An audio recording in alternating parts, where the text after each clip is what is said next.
Uh-oh. For some reason, I thought it'd be a good idea to compare the two Warlock exotic helmets, Crown of Tempest and Fallen Sunstar. And after a day of math and counting frames, I regret it. Turns out these two helmets are like way more identical than I thought they'd be. Both increase ability regen, and both basically do it via ability usage. I mean, they're close enough that after a day using all my fingers and toes to count, I'm trying my damn best to figure out a fair way to account for Ionic Traces. If you don't know, traces are created by doing so many things depending on what fragments or aspects or even weapons you're using. Honestly, it's hard not to have Ionic Traces as like a condition of your build when you're using Arc 3.0. And what they do is they give ability energy, and that conflicts because we're going to be measuring ability energy. So how much do they give? Well, so for this experiment, using a Warlock Pulse Grenade, max Discipline, so that gives me a base cooldown of 47 seconds. One Ionic Trace under normal circumstances gives me 15% of that back. Might actually be like 16.6, so please forgive me. Please let me round down to a number that's easier for my brain to work around. That'd be cool. So my first thought with this for Crown of Tempest anyways was to like completely neuter myself from traces. Like no Ionic Traces, but after thinking about it, some soul searching, I'm gonna leave them in. It's just like I said, it's a natural part of the Arc 3.0 build, so it wouldn't really match up to the real life scenarios that you're going to be running into when you're running either exotic. So I'm going to leave them in. Okay, cool. Anyways, so here's the rules for the test. 47 natural grenade cooldown. Ionic Traces get to stay. So Crown of Tempest. Now what this thing does is it gives you a buff called Conduction Tines. These tines increase your ability regenerations. You can have a max of 3 at any time. It doesn't go higher than that. And they only last for 5 seconds unless you renew it. So you can renew it by getting another Jolt kill or ability kill. And that's how you get them. So you get tines either by ability kill or Jolt kill. Adding Jolts is a nice touch, so I'm glad Bungie did that. That's cool.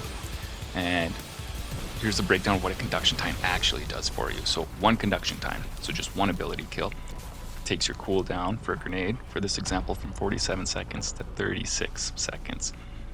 So yep, there's an Ionic Trace in the mix, but like I mentioned, I'm leaving them in, and we're going to consider it as just a natural thing.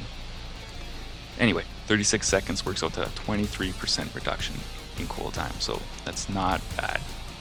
Now for one instance of 3 times stack conduction times, the max stack, so 5 seconds max stack, that brings us to 27 second mark. So that's 43%. So 27 seconds from 47 seconds, 43% reduction. Okay, so that's not bad. So that's just from 3 kills. 1 grenade, if you're lucky, you can get 3 kills. So that's not bad at all. Keeping in mind, there's room for Eric's Ionic Traces. Last time I talked about that. Now, what if there's enough enemies or you're in a position to get max stacks of tines for the whole time, for the whole cooldown duration? So with max stacks, that's 3 times stacks, we're looking at cooldowns less than 15 seconds, honestly, depending on how many of those natural Ionic Traces you get. So I've even seen it go down to as low as 10 seconds is on my testing there. So, that's between 68 and 78% ranges in cooldown reduction. So, like, that's not bad. That's in the same league as Titans using their Heart of Inmost Light. So, Of course, it all depends on how many enemies are around, because that's the only thing. You have to get ability kills or Jolt kills, so keep that in mind. But either way, Crown of Tempest is looking pretty good as far as ability regen goes. Throw one of those new seasonal weapons that can apply Volt through Volt Shot there, and not bad. You're sitting in a pretty nice spot for sure. So, now Fallen Sunstar. So, it's a pretty unique looking helmet. I don't know, I think it looks nice. My wife thinks it's ugly as hell. But thank God this exotic is completely straightforward in its use. Honestly, it honestly is. I'm not being sarcastic. So, all this thing does is it makes Ionic Traces better. They travel faster, they give you more ability energy. Well, it also helps your friends out with their regen too, but, I'm going to ignore this. There's no way my head can handle that today. Not this weekend. Please, please. So, but how much more energy do you get for Ionic Traces using Fallen Sunstar? So, it's easy. It's double. So if I said normally Ionic Traces give you 15% energy for my grenade, that example I was using, then Fallen Sunstar, I'm going to get 30%. In theory, then, if I were to get 3 1/3 traces, I'd get my grenade back instantly. And here's the main difference between these two exotics. So Crown of Tempest, it maxes out at 3 conduction tines. That number's like set in stone. Now I can have that buff going the whole time, but it can't go higher than that. Now with Sunstar, I could in theory get 4 Ionic Traces in a moment and instantly get my grenade back. Maybe I threw like a super well placed grenade and got a bunch of jolt kills, and maybe I'm using the exotic delicate tune, you know? That's best case scenario. For the most part though, while I was testing with a build only naturally focused on creating Ionic Traces, I could still easily make 3 traces in a 10 to 13 second time frame. So that last 10% after that 3 traces of grenade energy, you know, I get that just naturally regenerating. So 10, 13 seconds, easy, which is still 70 to 80% reduction in regen total, which makes, at least in my opinion, these two exotics like basically on par with one another. So for sure with Sunstar you can build into it harder for Ionic Traces. You know, you can use the new fusion delicate tomb, make more traces, etc, etc. But unfortunately this isn't the season for fusions, at least as far as grandmasters are concerned. But I mean, you could, I mean, if you wanted. Crown though also has another benefit, and this is what puts it a little bit higher on the pedestal for me. It makes your Storm Trance super last longer. So the conduction time stacks also reduces your super burnout. As long as you have the enemies to kill, you can have your Storm Trance, you know, up to 80% longer than its base usage. That's not bad at all, considering Storm Trance just got buffed like a week or so ago, doing increased damage over time like it used to, like it's supposed to. So not bad at all. All in all, I enjoyed both of these exotics, honestly. Like, they both basically do the same thing, and they're not that far apart from one another. So in most real life scenarios, real life, I'm talking about a video game, but you know what I mean.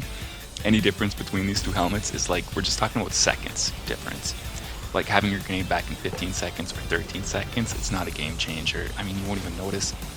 Crown has a benefit of the super though. You know, Sunstar apparently has a benefit to your team. So, I mean, if you put a gun to my head, well, I guess I'm going for Crown. Sorry, team. I guess I'm a little bit selfish. Keep in mind, when we're talking about anything that's like Arc 3.0, especially, like, there's some margin for errors, especially when it comes down to Ionic Traces. Like, there's a few variables in the mix here, so. The numbers I gave you, like those ravages from my testing and playthrough and counting frames, so there's a chance that, you know, there was a couple unseen Ionic Traces that might skew the number a bit, but I'm fairly confident that any mistakes I made were consistent enough that I made them with both exotics there, and it should even out if you catch my drift. So hopefully some info here that will help you make a decision. Maybe if you're sad because you got a real crap roll for the new Fallen Sunstar, but you got a nice roll for Crown, you know, maybe just stick with Crown, because, you know, at the end of the day, it's not that big of a difference. A more reasonable way to say that is, if you have to pick between these two, and you have one that's like a really good roll, you know, and it's the difference between having, let's say, 100 discipline and 90 discipline, maybe now you'll just, you know, stick with the one that's giving you the better stats, because at the end of the day, the difference isn't big enough to justify having weaker, crappier stats, you know, especially when it comes to things like resilience, for one thing, the most important one, or recovery and discipline, or if you got a strength build, you know. Anyways, hopefully that wasn't too ridiculous with all the numbers and percentages and stuff like that, but here they are, in case you just want to, you know, pause this screen and take a look. Other than that, have a good one. Like, subscribe, that'd be cool. Or cool for me anyways, less cool for you, I guess, but